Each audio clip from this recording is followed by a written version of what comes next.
Hey, what's up, guys? How you doing? Welcome to a random live stream on the Answering Christians One YouTube page. So ask your questions and let's do this.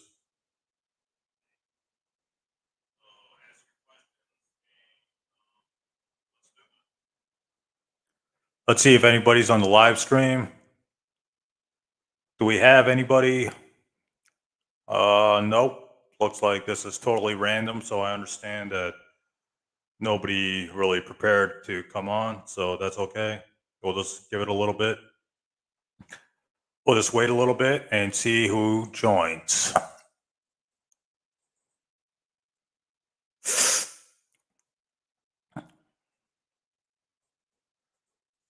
So, how is everybody's 2024 going so far? Mine's pretty decent. I had a pretty good New Year's, so it is always that.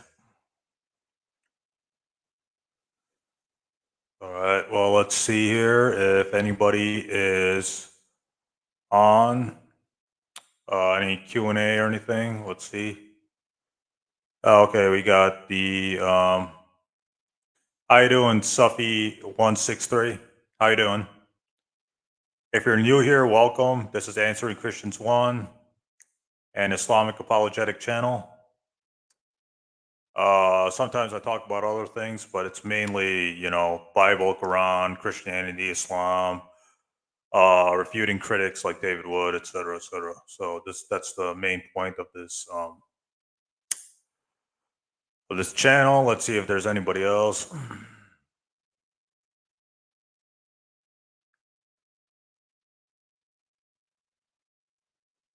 All right, we got another. Adam Salam says, when will we see Mohammed Hijab, Andrew Tate, Sneeko, Ali Dawa, and Sheikh Uthman Farouk on your channel? Would you be opening to interviewing them?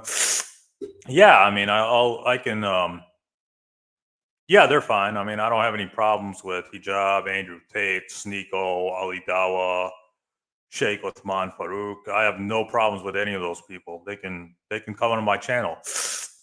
I've only had serious problems with like I think like one Christian apologist. His name is James White. I don't like that motherfucker. But these guys are fine. Mohammed Hijab, Andrew Tate, Sneeko, Ali Dawa, Sheikh Uthman, Farouk. Yeah, I mean they could come on my channel and I can interview them. Right. But that rat faced bastard, James White, I will never like, have any interaction with him again. He is literally the worst of the worst. But Mohammed Hijab, yeah, I mean, like you go to them, you tell them to come on my channel and I'll interview them. That's fine. Ali Dawa, Sheikh Uthman Ibn Farouk, that's fine. That's fine with me.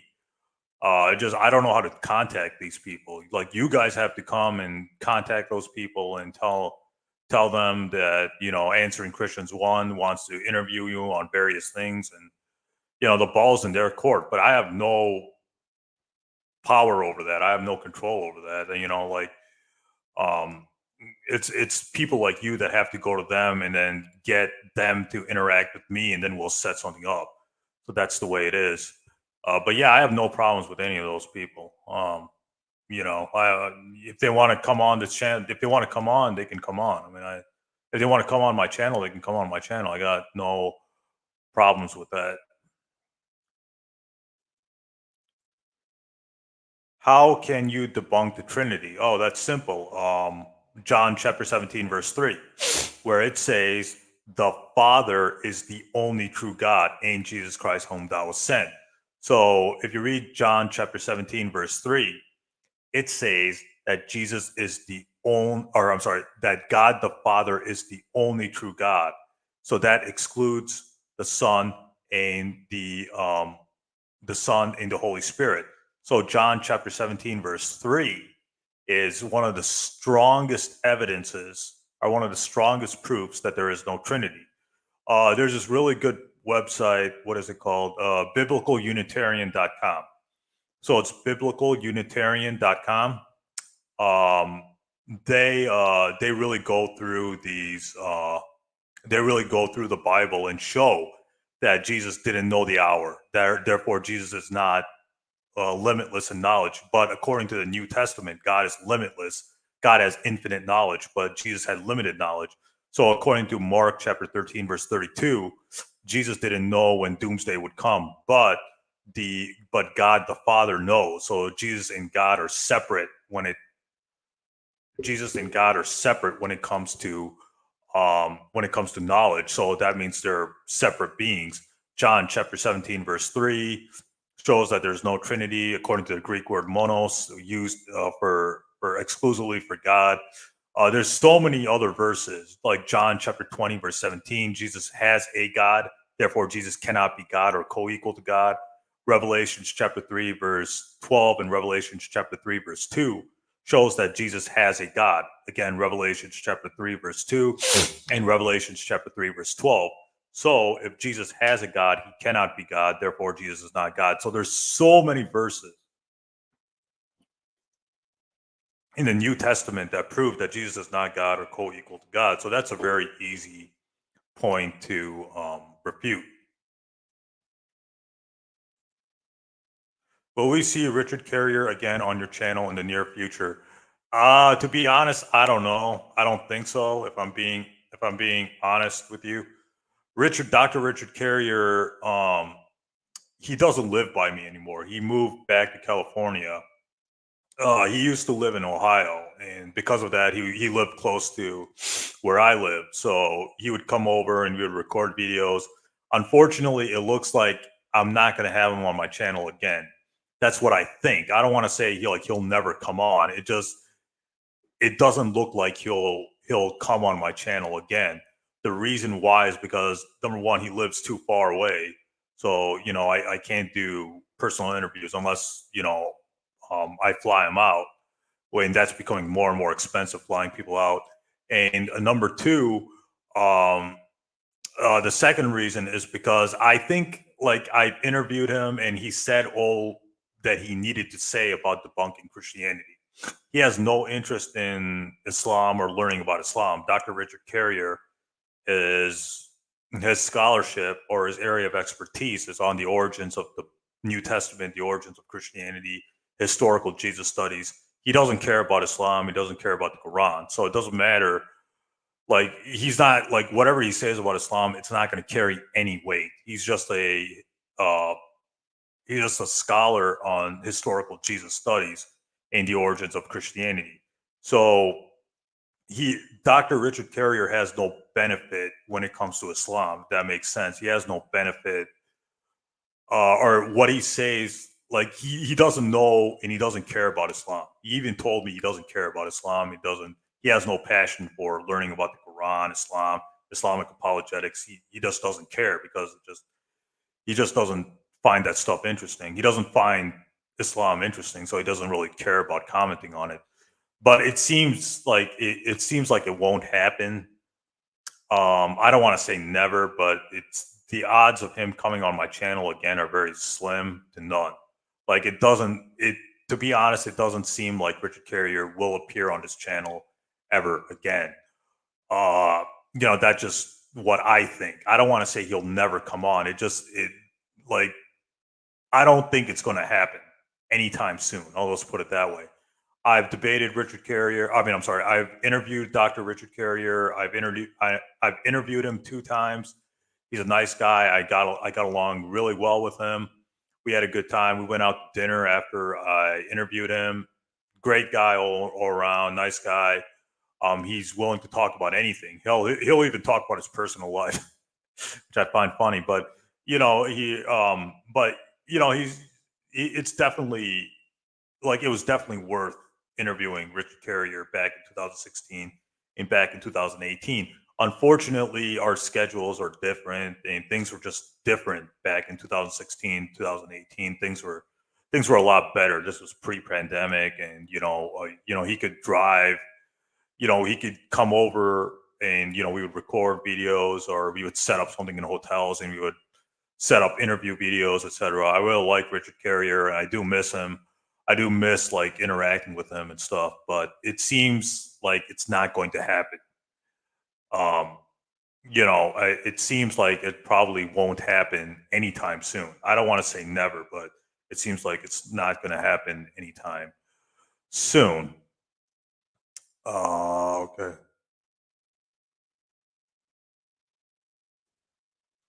Have you debated James White, David Wood, and Sam Shamoon? Yeah, I debated James White, and I regret doing it. The guy is just a piece of shit all around. He's a piece of shit all around. David Wood, yeah, I debated him like over 10 years ago. Sam Shamoon, yeah, I debated him. Yeah, so I debated all three of these guys.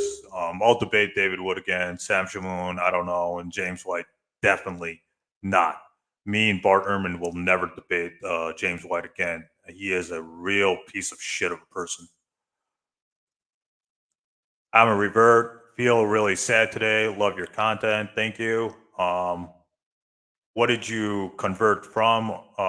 Did you convert from atheism or did you convert from Christianity?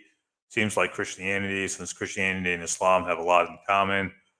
Feel really sad today. Well, if you have a PlayStation 5, start playing that. Like whenever I get down, I just turn on my PS5 and start playing it. So, um, that's always a boredom buster and makes me happy. Or I just read my comic books. See, I got the what am I reading right now? See, I'm reading Iron Man number 300 right now. So whenever I get sad, I just start reading comic books and start playing PS5 or collecting comic books. I go to a comic book store and start collecting comic books. So just try not to just sit down and just not do nothing. You know what they say, an idle mind is a devil's mind. So just don't sit there and just do nothing. Just try to keep yourself busy. You'll feel less sad. Trust me, I know. I used to be like that too when I was like younger. I used to just sit down and just get depressed or just do nothing and get depressed.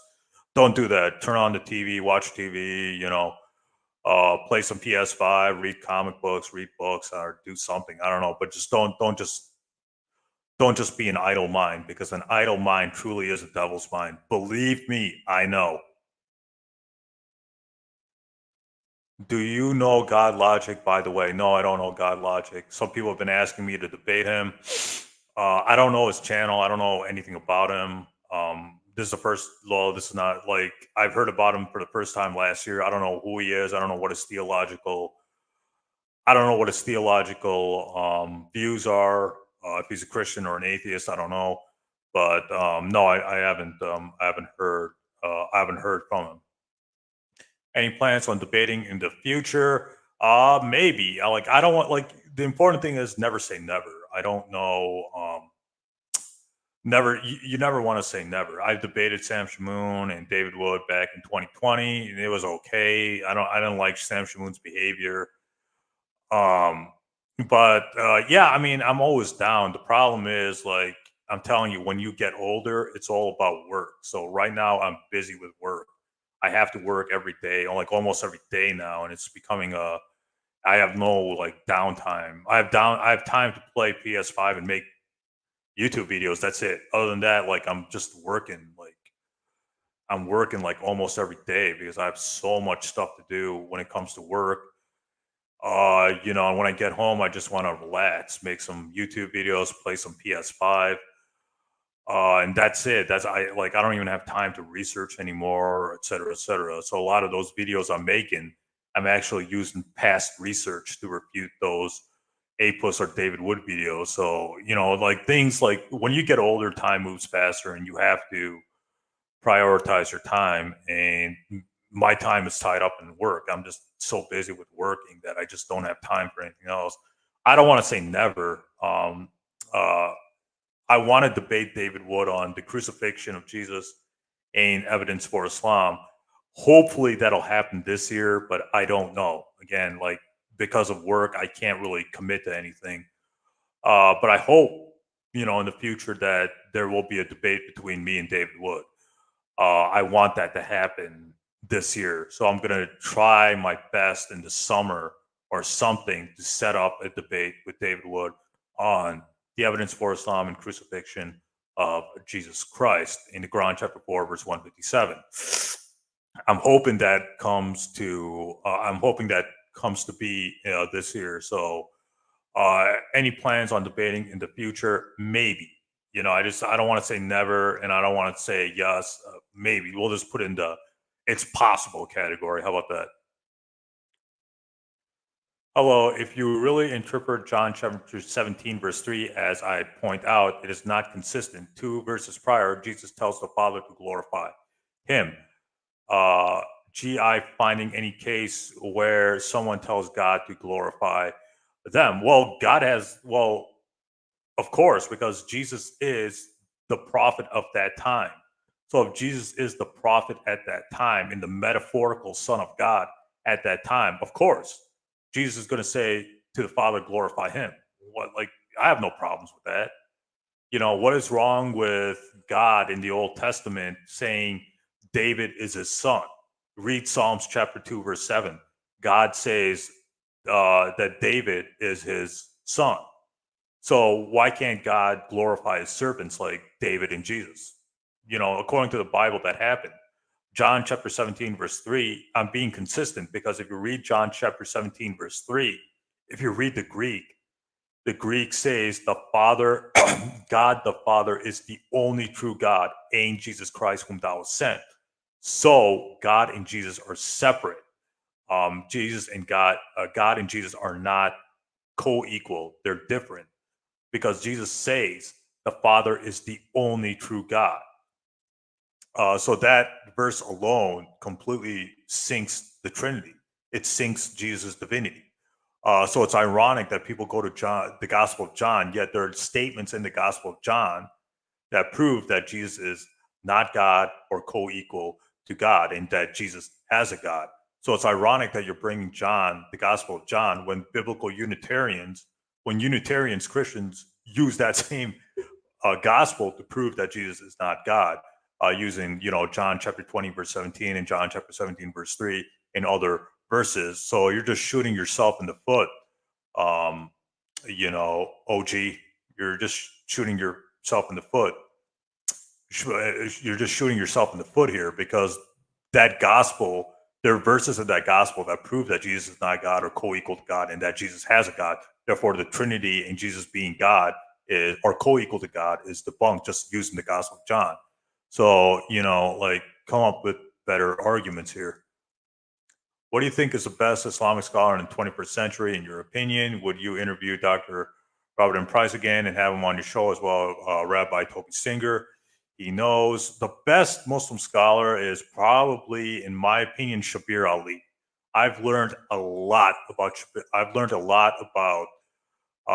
Quranic exegesis I've learned a lot about Christianity and Islam, ironically, from Dr. Shabir Ali. So I think Shabir Ali is the best Islamic scholar in the 21st century. He was really good in doing research when it came to the crucifixion and resurrection of Jesus in the Quran, chapter 4, verse 157. So I have to give a lot of credit to Shabir Ali. So Shabir Ali is probably the best Islamic scholar or debater in the 21st century, or at least in America.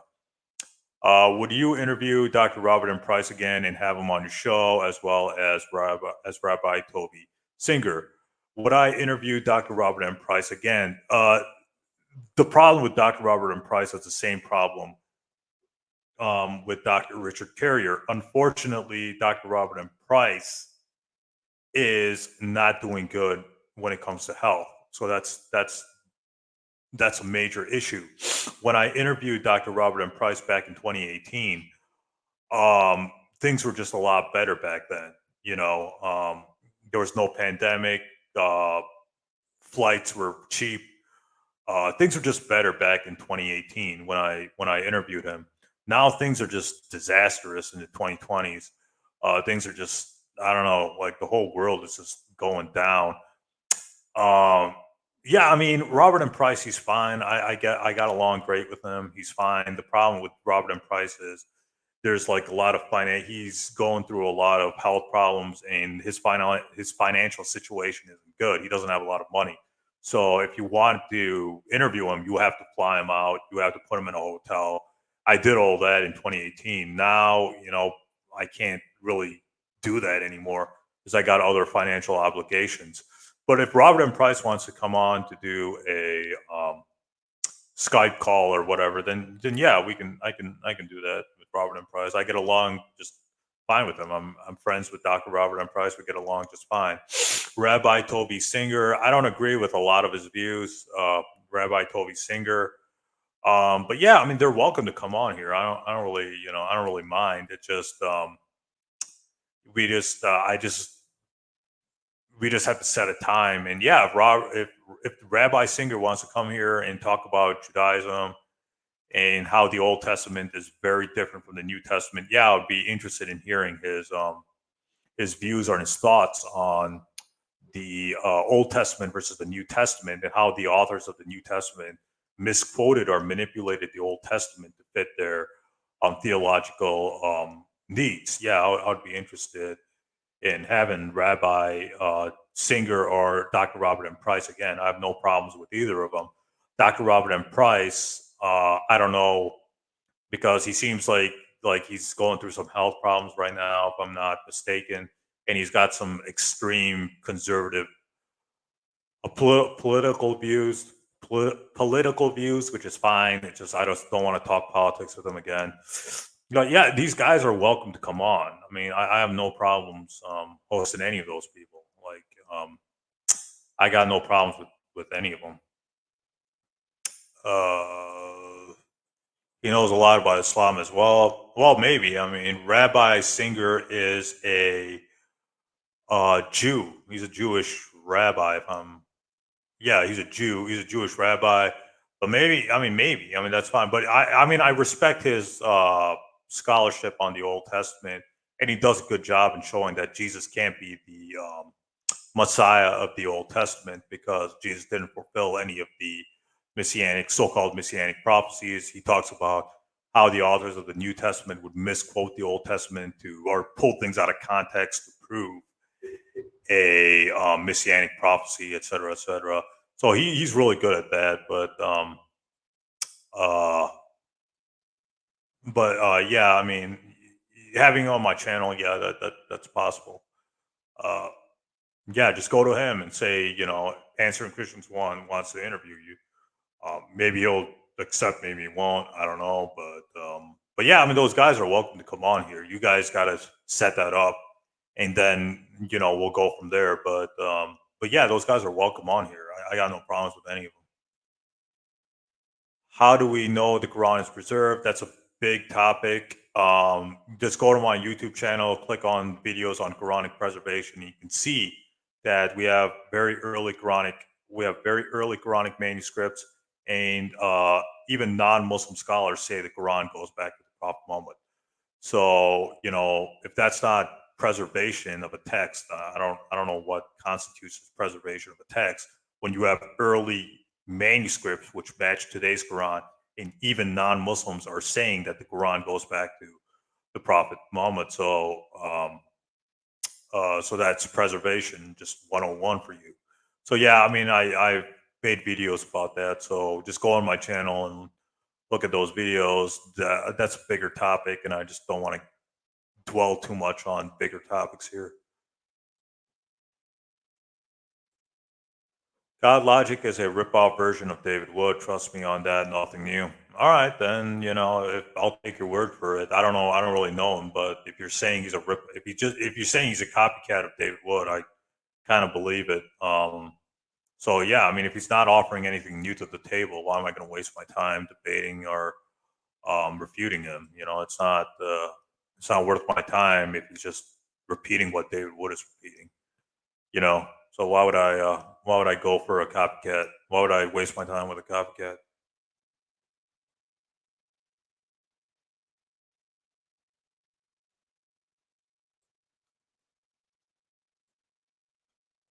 Okay. All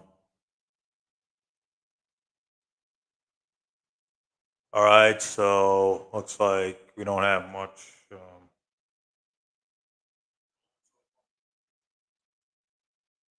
Looks like we don't have anybody, other people on. Well, maybe some other people will come on. Or if you got other points you want to You want to talk? You want me to talk about non-controversial stuff? Then and we can do that.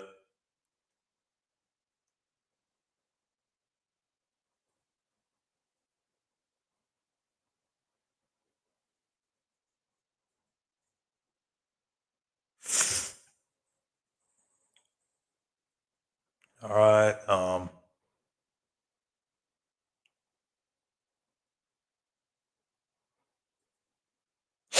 Best argument against Christianity. Oh, that's simple. You can well, there's a lot of things you can use, like biblicalunitarian.com. You can use Richard Carrier and Dr. Bart Ehrman on refuting the resurrection apologetics. There's a lot of arguments against Christianity. Yeah, you can that you can use. You can even use the New Testament to show or prove that Jesus is not God or co-equal to God.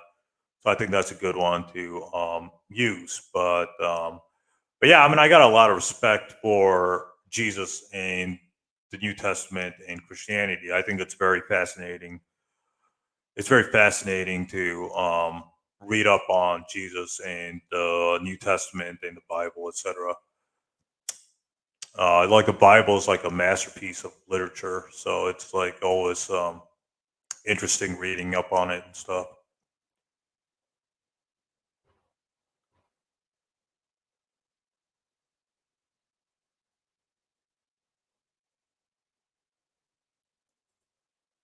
Did Paul have conflict with the disciples of Jesus? Oh yes, yeah, he did.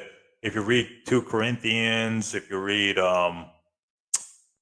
Galatians, etc., Paul and the disciples were definitely have different theological views when it came to the Old Testament and Gentiles and um, their reading of the Old Testament, etc., etc. So Paul and the disciples uh, had different theological views when it came to the Old Testament and the law and Gentiles and whether they should allow Gentiles into the movement, the Christian movement, or not. You can see this in 2 Corinthians and Galatians, and Paul says he didn't get the gospel from any human being in Galatians 1, which proves that Paul was the one who made up the death and resurrection of Jesus, not the disciples, because he says that in Galatians 1, I did not receive it from a man, nor was I taught it, but I received it by revelation of Jesus Christ. So Paul is saying that he didn't get, the death and resurrection information from the disciples. He got it from his revelations. In 1 Corinthians chapter 15, he says, what I've received, I've delivered. And how did Paul receive the gospel? By uh, by revelations and his corrupted reading of the Old Testament. So that just shows that Paul was the one who made up the um, death and resurrection of Jesus and not the disciples. So it's just fascinating stuff on the origins of Christianity.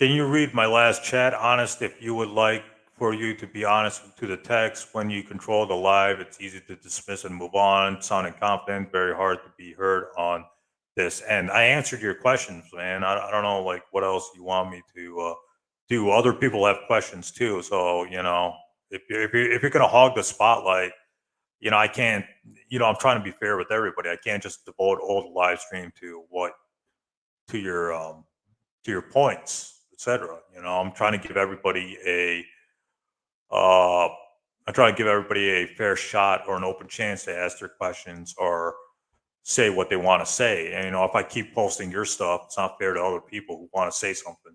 So just wait your turn, man. I mean, I answered your question, so I don't know what I don't know what the issue here is, but I'm trying to be fair to everybody. I just can't devote all my time and resources to you. I'm trying to like devote. I'm trying to I'm trying to I'm trying to answer everybody's questions.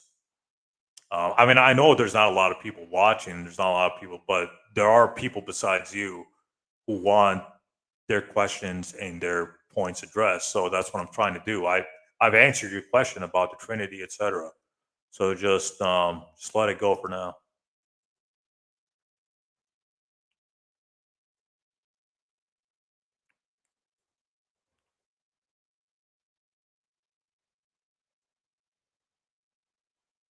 All right, we're at 30 minutes. We're at 30 minutes right now. Is there anybody else on the live chat that wants to say something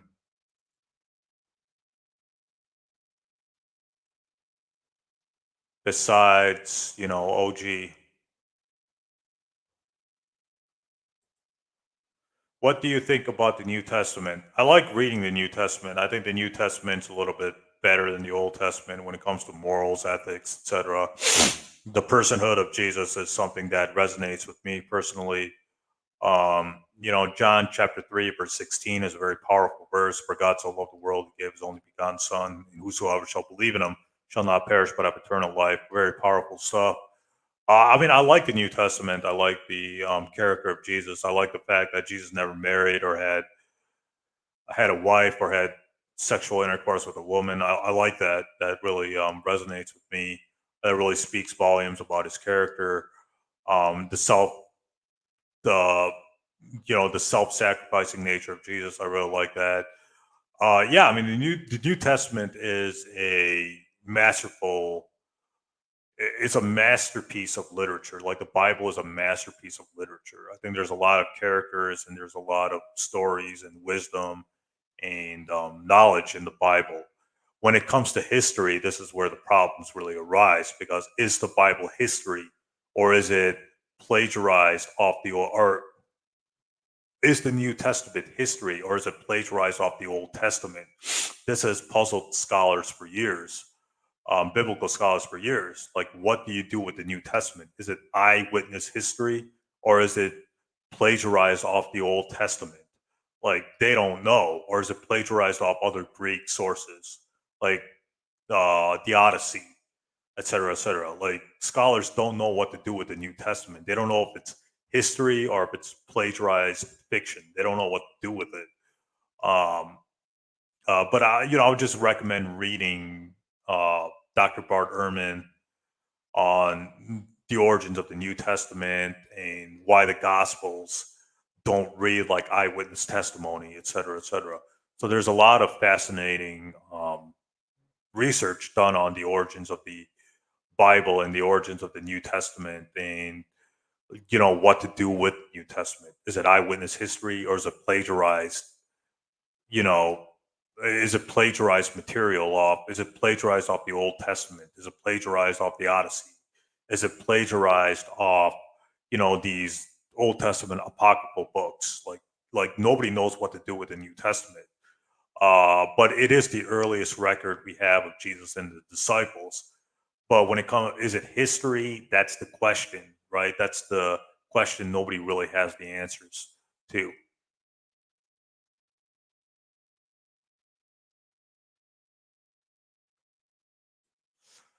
The New Testament, in my opinion, is not reliable. Read Bart Ehrman's Forge. Yeah, I agree. I mean, I love Bart Ehrman's book Forge because he really gets into why the disciples never wrote down anything in the New Testament or why they couldn't have dictated to Greek writers to write down what they wanted. So yeah, I would recommend Bart Ehrman's book Forge, where he talks about how the disciples were illiterate and they could not have anything to do with the production of the New Testament, like 1 Peter, 2 Peter, the Book of James, etc. Like none of the disciples knew Greek or knew how to write Greek, and a lot of the New Testament was written by unknown Greek authors. So Ehrman does a really good job um, in explaining why the New Testament doesn't read like eyewitness testimony and why it couldn't have come from Peter, et cetera,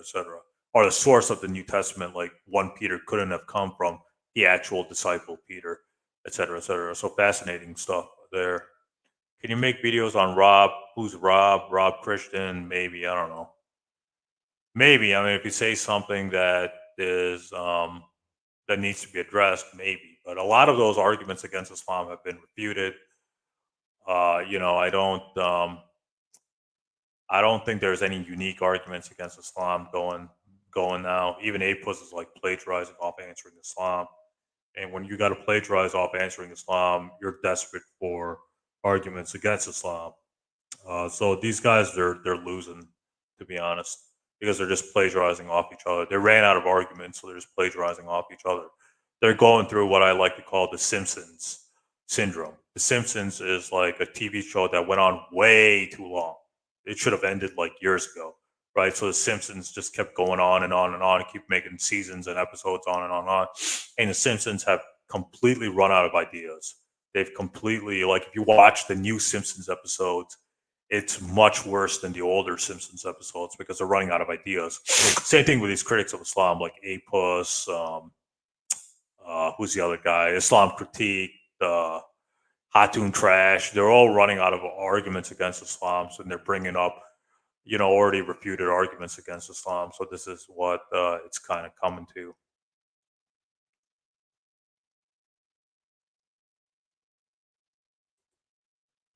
Apus is overrated. You know, well, duh.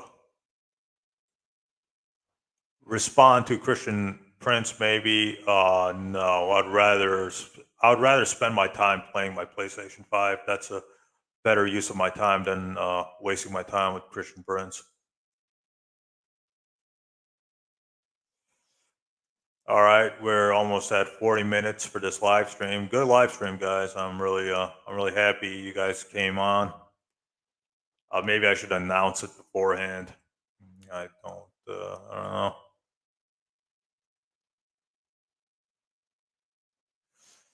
Let's say maybe there's somebody else on the live stream. Maybe there's other people that'll join. Let's give it a minute.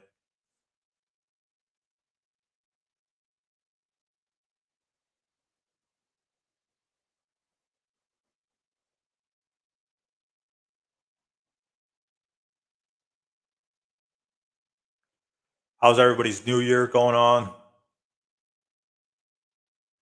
Let me know what you guys did for New Year's, what you guys plans for the year, etc.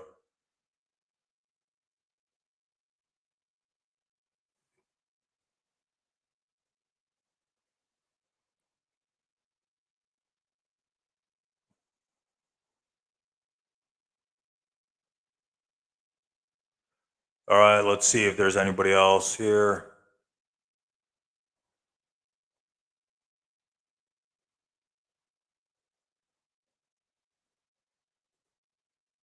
New Year's is good, man. Watch some Lord of the Rings with the fam. Oh, that's nice. That's nice that you're spending time with the family. Um, you know, I wish I did more of that when I was younger. Um, Lord of the Rings, really? Those movies are so freaking boring. You know, I watched what did I watch? I watched Lord of the Rings, The Two Towers, or Lord of the Rings, Return of the King. That movie was so freaking boring. I fell asleep. Like those movies are so boring, man. It's just like people like walking. Like the whole movie is just people walking and talking, and you know, there's like no black people in Lord of the Rings. It's like all white people, right? There's like no black people in Lord of the Rings. They're just like white people just walking and talking, and even the trees walk and the two towers. Like everybody's just walking in that fucking movie. You know, like there's like that movie is so boring. Like Lord of the Rings is like so boring, man. It's like I don't know, like I don't know why people watch that movie. Right? It is watch those movies. It is so freaking boring. It's not even funny. And I actually met you want to know something? I actually met Elijah Wood, the guy from Lord of the Rings. Here, I'll pull up a picture of me and him right now. I actually met the guy who plays what's his face, the guy who plays Frodo, or the main guy. Elijah Wood. I'll pull up a picture right now. And I got a story. You might want to hear this. Yeah. So here's a picture of me and Elijah Wood. You see that? Oops. So that's me and Elijah Wood. I'm sorry if it's not clear, but I actually met Elijah Wood. Believe it or not, OG, I met him. I met Elijah Wood. And let me tell you something. He is the most boring person I have ever met. He is so like uninterested in like interacting with his fans. He is so boring, man. I had a 2 minute conversation with him, and he seemed so disinterested in what I had to ask and what I had to say. And same thing with other people. I was like observing his behavior or what he was saying, uh, what he was talking about with like with the other people like before me. And man, he was just like disinterested. He didn't like care about like what anybody had to say or the questions they were asking. He was just giving one word answers. I was like, "How is it working with Peter Jackson?" And he's like, "Oh, it was incredible." He wasn't even. He was like not giving any, in-depth answers, or he wasn't going into detail. He seemed like he didn't want to be there. He didn't want to like interact with his fans, and it was just like so boring speaking with him. Like I don't know. Like I don't. Yeah, I mean, I've met Elijah Wood, and I saw Lord of the Rings, and Lord of the Rings is so freaking boring, man. It's just like I don't know how anyone can sit through those movies. It's just like Star Wars is a lot better and a lot more interesting than Lord of the Rings. Believe me. What about you? Yeah, I had a good New Year's. I worked, then I went home, so it was a working day for me. But um, yeah, yeah, I had a good New Year's. New Year's was good. Okay, that's good to hear. I like Star Wars too, apart from the new stuff. Yeah, I agree. What do you call it? Disney really ruined Star Wars. Star Wars episodes 4 to 6 were, the classics. 1 to 3 were okay. I mean, I wasn't a fan of episode one. Episode two was whatever, and episode three was really good. So, at least George Lucas wrote that stuff. The prequels, the Disney stuff, I'm not a fan of. I don't find for me Star Wars ended with episode six. I don't think there was a need to go into seven, eight, and nine. I think that was they shouldn't have done that, but they did it for money. They did it because Star Wars is a cash cow. It brings in the money, so of course they wanted to continue on the story to milk more profits. But yeah, I mean, I love Star Wars. You know, uh, Star Wars episodes 4 to 6. Those are the classics. The new stuff like the Disney Star Wars, I don't really care about. I never really cared about that stuff. Would you ever collaborate with Nader Ahmad or Fareed Response? I don't know Fareed Response, and I don't really care about Fareed Response. So I'm gonna let him do his thing. Nader Ahmad, I spoke to him a few times, and I don't agree with everything Nader Ahmad says and does, but I mean, it's fine. I mean, he's just doing his own thing. I'm just doing my own thing. So that's fine. Let these two guys do their own thing. If Fareed or Nader wants to interview me or do some kind of live stream, that's fine. But I don't care. I don't care about Nader. I don't care about Fareed. I mean, let them do their own thing. I'm not really a fan of either of them. Why do you hate James White, by the way? Well, because James White's an idiot. I just don't like him at all. I think Bart Ehrman is a lot better than James White, in my opinion. Bart Ehrman is a scholar.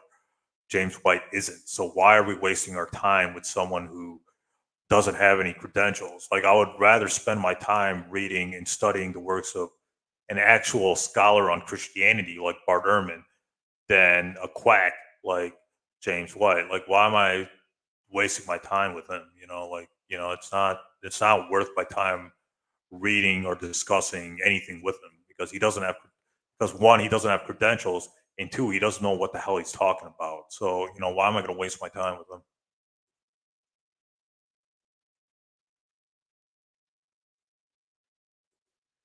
Why is James White's PhD believed to be fake? Well, if you go to my channel, there's a lot of websites that say that James White has a fake PhD. So if you go to my channel, you can read that information there.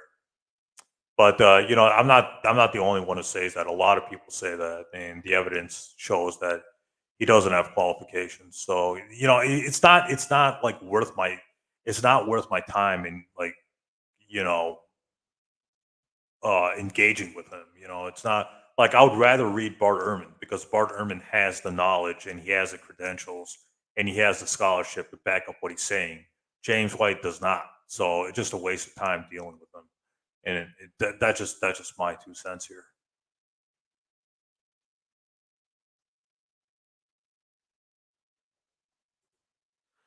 I'll be heading out now, praying for you, man. Arguing on religion can get personal, but in the end, I just care where you go. I'll pray to God for you and you for me. Let him guide us to the truth. Yeah, I mean, I nicely worded. That's nicely worded. Yeah, I mean, I don't know. Like, religion is personal, right? I mean, I don't. That's like one of the most personal things about a person is their religious or their theological views. Everybody's got their theological views. I have my own theological views, which doesn't agree with a lot of people. There are a lot of people I don't agree with. There's a lot of people I don't get along with. There are a lot of Muslims I don't get along with.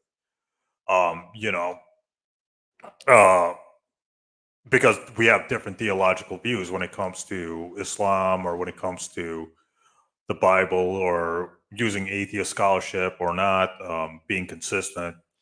There are a lot of different views I have with even Muslims. I don't always get along with all Muslims, and Christians don't always get along with other Christians, etc.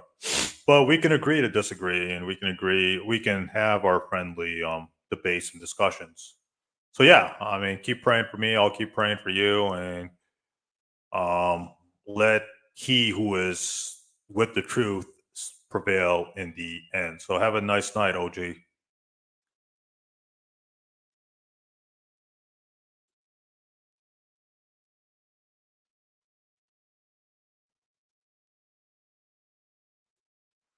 If we appeal to scholars like Bart Ehrman on the Bible, then should we do the same with scholars like Shadi Nasir for the Quran? Well, Ehrman has the qualifications. Shadi Nasir really really doesn't show evidence for what he's talking about. Like we have early Quranic manuscripts that would agree with today's Quran, and we have we other Muslim apologists have refuted a lot of stuff against Quranic preservation. So why are we gonna why should we listen to somebody whose theories have been discarded or his theories just don't match up because we have early Quranic manuscripts, we have non-Muslim scholars besides Shadi Nasir talking about the early manuscripts and how they're uniform to today's Quran and how the Quran goes back to the Prophet Muhammad. So we have early manuscripts which agree with today's Quran or match up with today's Quran.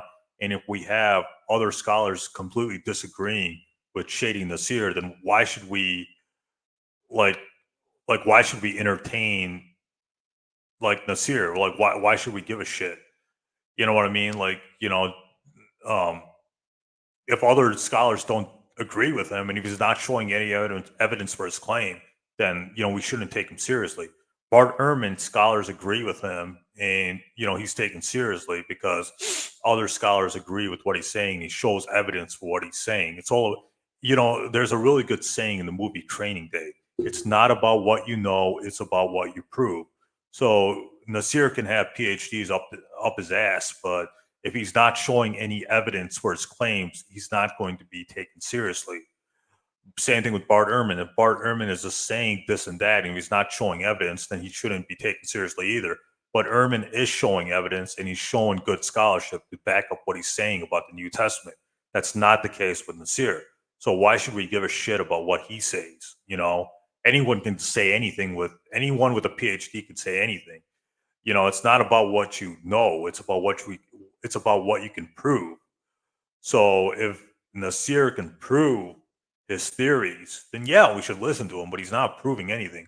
He's just talking out of his ass because like a lot of other scholars don't agree with what he's saying, and you know the early Quranic manuscripts completely kill that argument because the early Quranic manuscripts agree with today's Quran, and non-Muslims are even coming out and saying that the Quran goes back to the Prophet Muhammad, and the Quran we have today matches those early manuscripts.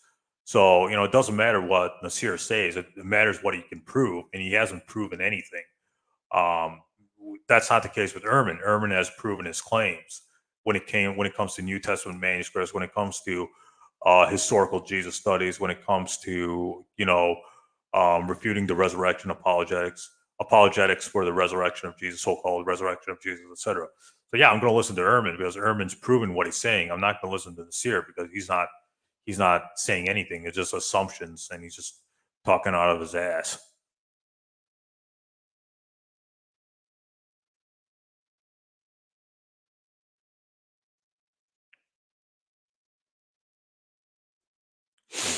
Fun fact: I have seen the oldest Quranic manuscript in Birmingham, England. Oh, that's nice. That's cool. I mean, definitely try to share a picture if you have it.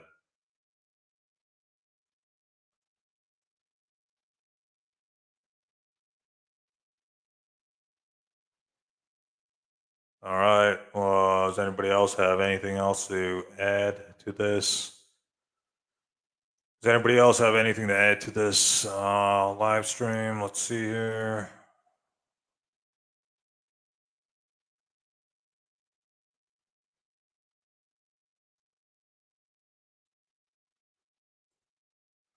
What are your thoughts on Jubilee conservative Muslims versus liberal Muslims when they talked about gays, Quranic representation, etc.? Which actor in your mind plays the best Spider-Man? What are my thoughts on conservative Muslims versus liberal Muslims when they talk about gay? I don't know. I mean, like that. I mean, that's really controversial stuff. But if it goes against the Quran, then even these liberal Muslims aren't Muslims because if they're contradicting what the Quran says, then like the Quran doesn't allow homosexuality. So if there's liberal Muslims saying, yeah, you can be gay with other men, or women can be gay with other women, then they're going against the Quran. If you're going against the Quran, you're not a Muslim. So, so so if they're contradicting the Quran, then they're just contradicting the religion. If they're contradicting the religion, you're not following the religion. So I don't know. I usually just don't debate with other Muslims when it comes to those issues. I just normally try to refute the claims of Christian apologists and atheists. So those are two of the people I go after is Christian apologists and atheist critics of Islam. So if there's Muslim in Muslim, if there's Muslim infighting, I don't want to get into that. So that's just not my. I'm just not interested in fighting with other Muslims or debating with other Muslims. So I don't have any. I don't have any thoughts on that, or I don't have any. I don't have anything to say about that. Which actor in your mind plays the best Spider-Man? Oh, that's obvious. Andrew Garfield was the best Spider-Man. Prove me wrong. Andrew Garfield was the best Spider-Man. He was the best Spider-Man. He was too good looking to be a Peter Parker. The opposite problem was with Sam Raimi's Spider-Man. Tobey Maguire was a good Peter Parker. He wasn't a good Spider-Man. Andrew Garfield was a good Spider-Man. He was an awesome Spider-Man, but he was not a good Peter Parker. Tom Holland tried to be a good Peter Parker and a Spider-Man. I mean, I don't know. Tom Holland was okay as Spider-Man, and he was okay as Peter Parker. But my favorite Spider-Man was probably Andrew Garfield. He really nailed the humor aspect of Spider-Man. Like the Spider-Man in the comics, I think Andrew Garfield was the best in capturing the Spider-Man from the comics. he wasn't a good Peter Parker. He was an okay Peter Parker. I'll just put it that way. But he was a really good Spider-Man. You know, and I was really annoyed that he didn't. There was no Amazing Spider-Man 3. That really annoyed the hell out of me. But yeah, I mean, Andrew Garfield was the best Spider-Man in my humble opinion. How did you arrange meetups with Dr. Richard Carrier? I was friends with Dr. Richard Carrier on Facebook for many years, and Dr. Richard Carrier was accused of sexually harassing a girl. So I talked. So for like many years, I didn't talk to Richard Carrier, and then in 2016, I talked to Richard Carrier about the allegations that he was sexually harassing a girl. So Dr. Richard Carrier told me it was all lies and all that because you know I was always a reader of his blog, etc. So he was accused of sexual harassment from a girl named Amy Frank, and I wanted to clear that stuff up. So we started talking, and I said, "Hey, you want to come on? You want to interview? You want to be interviewed on my channel? Like, can I interview for my channel?" He said, "Yeah, just pay my fee and put me in a hotel, and I'm in." So I paid his fee. His speaking fee was $400. Yeah, I believe $400. I put him in a hotel, and we had a good time. You know, we had an awesome time. I talked to him about the origins of Christianity, the origins of the Bible, the origins of the New Testament. We had an awesome time talking about these issues, and we went out to dinner after. It was a memorable time, right? I had a really nice time with Dr. Richard Carrier, and I didn't mind paying him the $400. It was a lot, you know, like it was worth paying Dr. Richard Carrier and interviewing him on my channel. He's a really nice guy, um, so so yeah, I mean that's how it started. Because Richard Carrier back in 2016 was accused of sexually harassing women, and I just couldn't believe it. I was like, you know, like Richard Carrier was always like a hero of mine. He was always somebody I had a lot of respect for. I would always read his online works and his books, etc. So I asked him about it, and it turned out that well, I don't want to comment too much on it, but that's how it started. I wanted to hear from Dr. Richard Carrier if those allegations against him were true, and we started talking on Facebook. And before I knew it, he was like agreeing to have an interview with me, and he drove all the way from Ohio to where I live, and we sat in a hotel room and we had an interview, and we went out to dinner, and it was just I had an awesome time with Dr. Richard Carrier. He is uh no, I don't agree with this lifestyle. I don't agree with his lifestyle choices, and I think he drinks way too much wine. He drinks way too much alcohol, in my opinion. But it's still a nice time talking to him.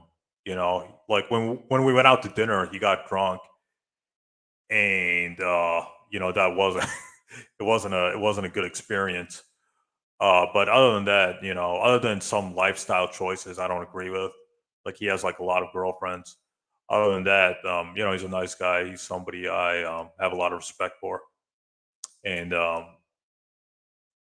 yeah, you know, that's how that came about. I know this is a weird question, but can you bring Dr. Robert? Can you bring Dr. Bart Ehrman on your channel? No, and I'll give you two reasons why. One, he's not going to agree with anything I say about the historical Jesus, and two, I think he's too busy, so it's probably not going to happen. He asked $1,000 for anybody to go on his live streams. Uh, so you know, it's not about the money. It's more about like if I get him on my channel, like watch Moment Hijab's interview with Dr. Bart Ehrman. Ehrman just was disagreeing with everything Hijab was saying about Jesus, about the New Testament. He was just disagreeing with. He was trying to put Moment Hijab down, right? So I don't want that to happen. I met Dr. Bart Ehrman a few years ago. He's a nice guy. Uh, but interviewing him would be a disaster for my channel. If I interview Dr. Bart Ehrman, it's going to bring a lot of problems because he's not going to agree with anything I say when it comes to Jesus and the Bible, or when it comes to the divinity of Jesus. He's not going to agree with anything. So, like the people, like look at the people who interviewed him. Apus was made fun of for interviewing Dr. Bart Ehrman because Bart Ehrman just was disagreeing with his views on Jesus, and Modi Job was also ridiculed for interviewing Dr. Bart Ehrman because Ehrman wasn't agreeing with Modi Job's views on Jesus either. So whenever these guys interview Ehrman, it's always a disaster for them. And look at what Ehrman did to James White. He completely destroyed James White. So interviewing Ehrman is off the table for me. It's gonna bring a lot of problems. If I interview Ehrman, it's gonna bring a lot of it's gonna put Islamic apologetics down. So I don't want that to happen. So no, it's not.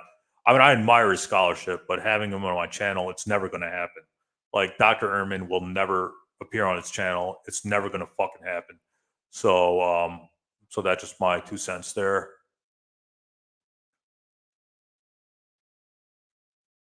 What else here? Is Richard Carrier a Jesus mythicist? Yeah, he says that Dr. Richard Carrier says Jesus probably didn't exist. Now, I obviously don't agree with him. Even if I was an atheist, I would still say that Jesus existed. But he does have a lot of good knowledge when it comes to the historical Jesus studies. So I don't agree. Obviously, I believe Jesus existed. Even if I became an atheist tomorrow, I would say Jesus existed. But he does have a lot of useful information when it comes to the origins of the New Testament, the origins of, or the historical Jesus studies. He has a lot of good information about the historical Jesus studies and the origins of Christianity. So yeah, I mean, he is a mythicist, but that doesn't matter because, I mean, first of all, I agree Jesus existed, so I already don't agree with his theological views there. But he does have good information about the origins of the Bible.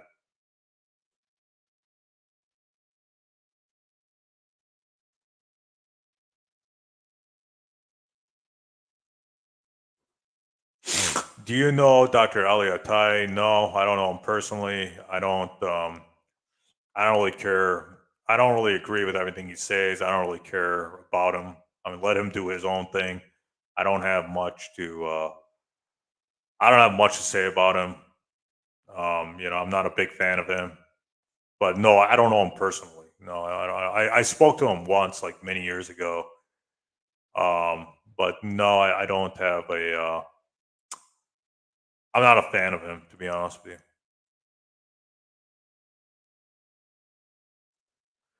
Did you ever write for the Answer in Christians blog? No, not really. No, I'm trying to start my own blog and stuff, apologetics blog. That's up on my channel. If you go to the community section, you can see that. You can see a post there if you keep scrolling down. But I haven't been writing articles on it for like years. For like many years, I've been writing articles on. I haven't been writing articles on Islam. I've just been making YouTube videos ever since 2016. I've been making YouTube videos, so that's where my apologetics is going. It's not on writing; it's more making YouTube videos.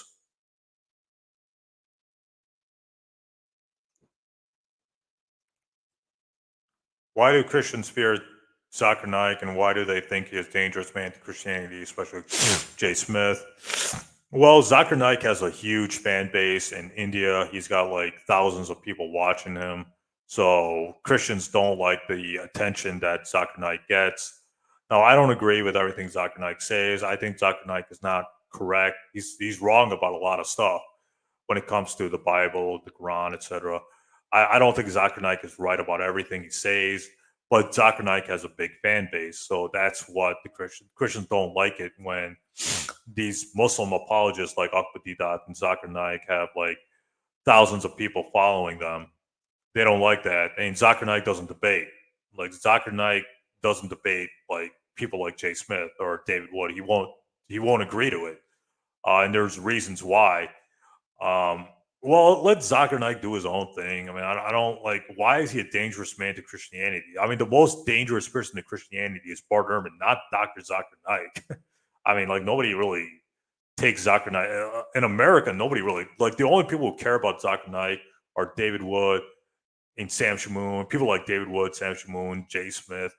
Well, is Jay Smith in America? No, I think he's in England. But the only people who care about Zakir Naik are people like who shouldn't care about him to begin with. People like David Wood and well, let's just go with David Wood since everybody knows who he is. He has this like weird fetish, like obsession with Zakir Naik, which is like weird. He has like this strange fetish and this creepy obsession with Zakir Naik. I mean, like, why are you so obsessed with Zakir Naik? Zakir Naik is in India. That's thousands of miles away from America. Like, why do you care about somebody who's overseas and who has no impact on your channel? You know, like why David Wood is so obsessed with Zakir Naik and why Jay Smith is so obsessed with a man who lives thousands of miles away from them is something I don't really understand. You know, this is like the psychological problems with these Christians. They become literally obsessed with people like Zakir Naik and they start obsessing with them. And people like Zakir Naik just don't have time to spend when people like Zakir Naik don't want to waste their time with people like David Wood and Jay Smith. They start attacking him personally. Like this is like very high school. This is like middle school behavior, right? You know, David Wood's creepy obsession with Zakir Naik. Like Zakir Naik has better things to do. Like why should Zakir Naik waste his time with people like David Wood and Jay Smith when he has better things to do with his time? Like why should he waste his time debating and discussing matters with them? Like let Zakir Naik do his thing and just leave the man alone. Like let him do his thing in India and let him make his own content. Now, if David Wood disagrees or Jay Smith disagrees with Zakir Naik saying, they can always download those videos and comment on those videos. I mean, Zakir Naik has no copyrights on his videos. Anyone can download a Zakir Naik video and comment on it or try to refute it. You know, that's absolutely that's what I do with David Wood. Whenever David Wood is making false claims about the Bible or the Quran, I download David Wood videos and I refute them or I comment on them. Same thing with David Wood. Like, why should Zakir Naik waste his time debating David Wood? Like, that's not a good use of his time. You know, Zakir Naik is like close to like 60 years old. I believe Zakir Naik is approaching his 60s. So Zakir Naik is not a young man. He's an old man. He's getting older, and he doesn't want to waste his time with people like David Wood, right? If Zakir Naik wants to give lectures on the Bible and the Quran or Christianity and Islam in India, then let him do it. You know, like what is wrong with that? There's something called free speech, and there's something called fair use. So Zakir Naik can do his free speech in India, and David Wood can do his fair use in America. You see, these two don't need to get in a room and debate with one another, right? Like Zakir Naik has better things to do with his time. So look at this like this high school type drama that these Christian apologists always produce. Would you be opening to debating any Christian apologists in the near future? Yeah, I mean, I'm hoping I'll debate David Wood later this year on the evidence for Islam and the crucifixion of Jesus. I'm hoping for that, but I don't know. Hopefully, it happens. Inshallah. I don't know. I just have to make some time for it. I have to really prepare for it. And because of work, it seems very unlikely. You know, I'll be honest with you. But hey, never say never. I, maybe it'll happen. Maybe I don't know.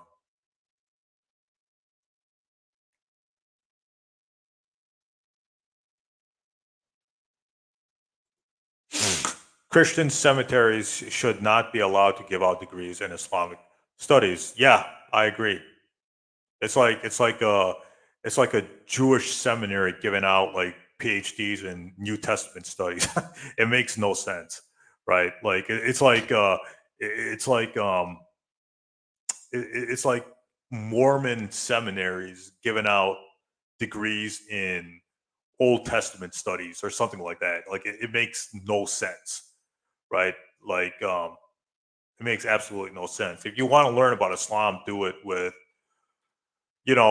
reputable, accredited universities that have actual scholars on Islam. Just don't learn it from, quacks and hacks like Sam Shamoon and Jay Smith, because you're not getting the full picture. You're just getting some like retarded Orientalist spin on Islam if you do that.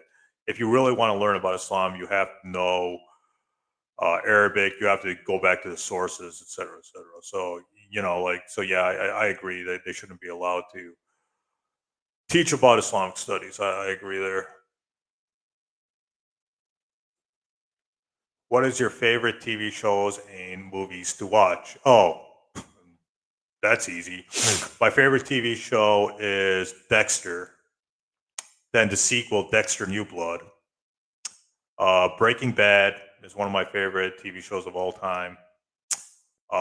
Any Marvel movie, any DCEU movie. What else? Collateral is like one of my favorite movies of all time. Collateral with Tom Cruise and Jamie Foxx. That is like, I love that movie, Collateral. I can watch it over and over and not get bored with it. Definitely Mean Girls. That was one of my favorite comedy movies. Family Guy. I love watching Family Guy. American Dad. The Simpsons. What else? Any like DC show, Smallville, that ended like over 10 years ago. The Flash. What do you call it? Arrow. Any DC show, any DC show, uh, anything on Disney Plus, any like Marvel show on Disney Plus, et cetera, et cetera. I always loved, I always loved like DC TV shows like Smallville, Lois and Clark, Batman. The cartoon show Batman. Uh, yeah, I mean, like my all time favorite shows are probably Dexter, Breaking Bad, Family Guy, American Dad, and The Simpsons. Those are like my five favorite shows of all time. And the Spider Man cartoon, Batman card, like any of those DC shows and those Marvel shows, I always love those shows. So yeah, I would just recommend uh, those shows, especially Dexter. Dexter, I think Dexter is like one of my favorite TV shows of all time. That and Breaking Bad, and another good show I've been watching is Good Girls, a TV show called Good Girls. It's on Netflix. Stuff like that. Those would be my all-time favorite shows of all time. Okay.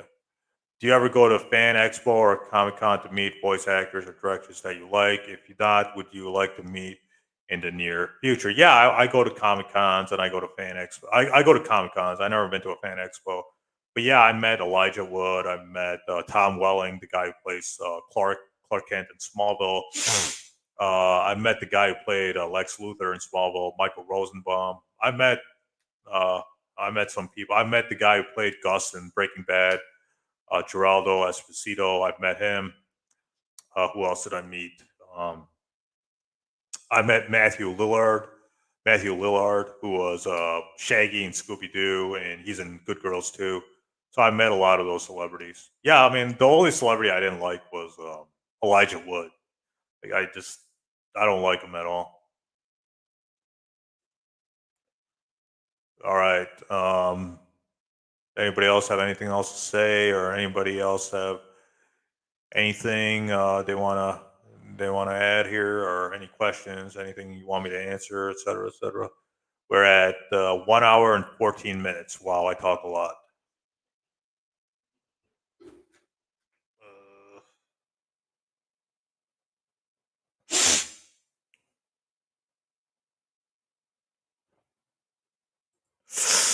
Opinions on Paul Williams. I used to talk to him like 10 years ago, 11, 12 years ago. I used to talk a lot. with him. I haven't talked to him in years, so I don't know like what he's up to. Um, but yeah, I mean, I'm not really a big fan of those guys. Like, I'm not like the only I used to like I used to talk to Sami Zathri and Bassam Zawadi back many years ago. I don't talk to those guys anymore. Like, everybody's doing their own thing. Like Paul Williams is doing his own thing. Shabir Ali's doing his own thing. I'm doing my. Everybody's doing their own thing. Like everybody's just doing their own thing now.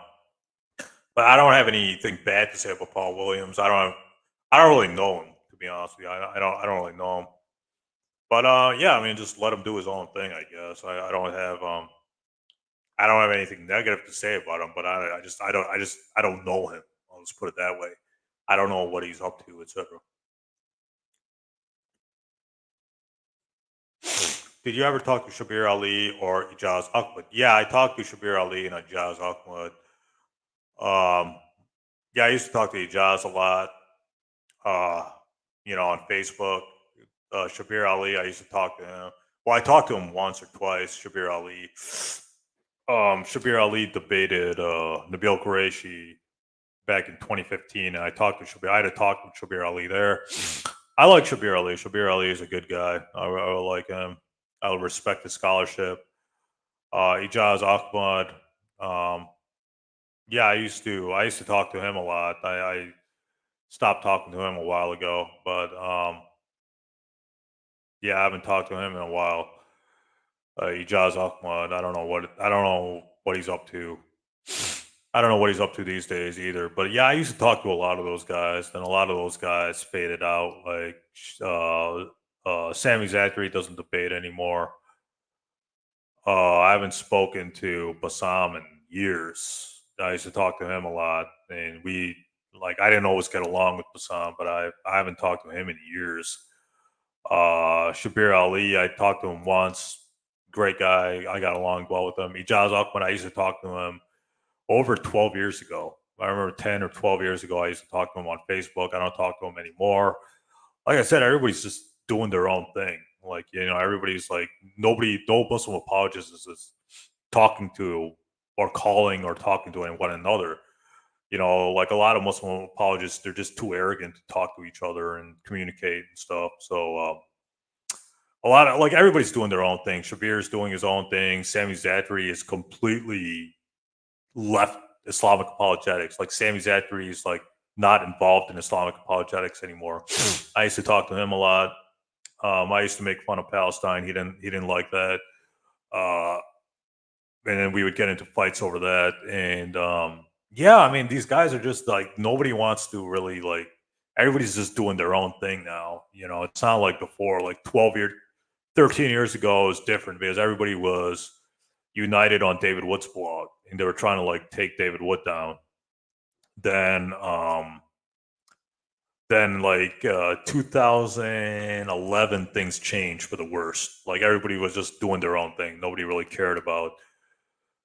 Well, people were still debating David Wood, but everybody was just doing their own thing. By the early 2010s, people were just doing their own thing. I stopped talking. Ijaz stopped talking to me. I stopped talking to him. Sami Zathri stopped debating. Uh, a lot of apologists just uh, weren't doing what like Jamal Badawi left, and Zakir Naik wasn't accepting any debate challenges from Nabil Qureshi, David Wood, etc. Even though those guys were begging Zakir Naik for a debate, Dr. Zakir Naik was like, "Nope, I'm not debating any of you clowns." So yeah, I mean, I used to talk to Ijaz. I don't know what happened to him. I heard he was going through some medical problems in 2020, and I haven't talked to him in like a very long time. I don't think he's on my Facebook anymore. I don't. Yeah, I don't know if he's on Facebook anymore. It doesn't look like it. But yeah, I mean, I used to talk to you. I mean, I kind of miss those days when like us Muslim apologists would just get together and just try to take down David Wood's arguments. I kind of miss those days, but everybody's just doing their own thing, right? Everybody's just doing their own apologetics thing now.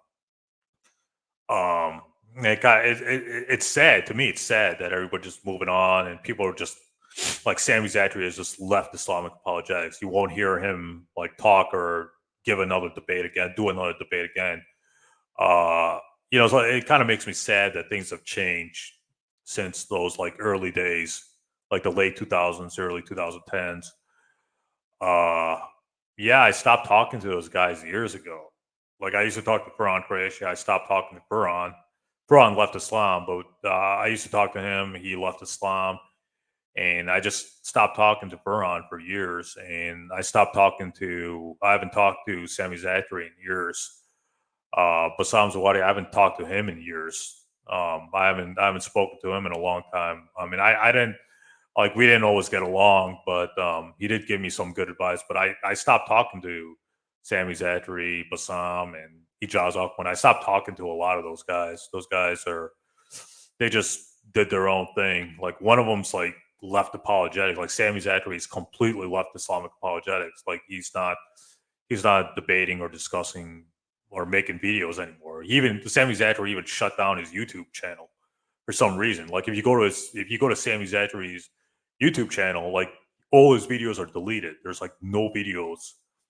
He took down all his videos, which is kind of sad because he did have some good. Sami Zaatari did have some good points. He did have some good arguments against the Bible and for Islam, but he just took down all his videos, which I find kind of bizarre. But yeah, I mean, I remember me and Sammy, we would like talk a lot on Facebook, and I would just like make fun of Palestine. And he didn't like that too much. And I would talk to Ijaz Ahmed. And yeah, I mean, I kind of miss those days when we would all just get together on Facebook and or David Wood's blog and just exchange ideas and stuff like that and arguments. I kind of miss those days, but everybody moves on. That's the unfortunate part of life is when you get older, a lot of those friends you made when you were younger, they kind of like fade out.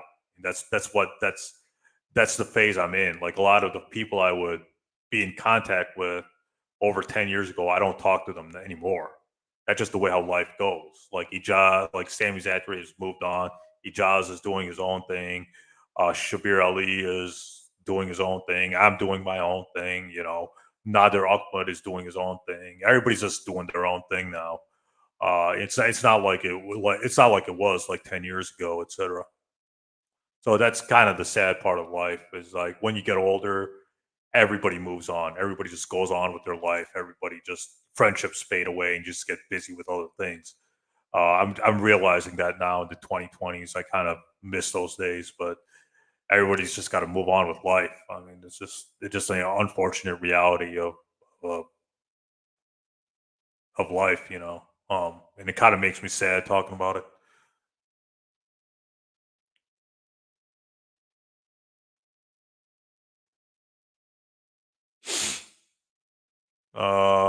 What else do other people have to say? Opinions on Nabil Qureshi. I mean, I met Nabil Qureshi once or twice. He seemed like a nice guy. Uh, not really knowledgeable when it came to Islam. He's kind of he was kind of like David Wood. He's kind of like an attention whore. He's kind of like an attention seeker. That's the impression I get with him. And I feel like Nabil Qureshi is like a very fake person. But he seemed like a decent guy. I mean, I just don't agree with his. I don't agree with his views when it came to Islam and the Ahmadi movement and all that. But to me, he seemed like very fake, and he seemed like desperate for attention.